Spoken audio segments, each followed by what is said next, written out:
بیننده گرامی بفرمایید. سلام علیکم. سلام علیکم و رحمت الله و برکاته.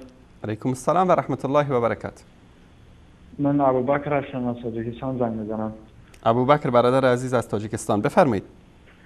از برنامه خوبتان خیلی خوشحالم و خیلی لذت بردم. واقعا یک گروه جوانای ما در اینجا نشستیم و برنامه خوبی شما را تماشا میکنیم. زنده باشید. و سلام از این جوانانی در اینجا نشستند با استاد مولانا عبدالقدوس دهخان و با شما استاد. علیکم و علیکم السلام.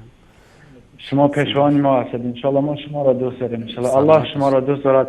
و من خواهش دارم هفته گذشته از من فرزند به دنیا آمد، نامش را با نام عبدالقدوس دهخان گذاشتم و میخواستم از استاد عبدالقدوس دهخان که در حق فرزند ما دعا کند که چنان مثل عبدالقدوس دهخان چنان پیشوا خدمتیار در راه دین باشد.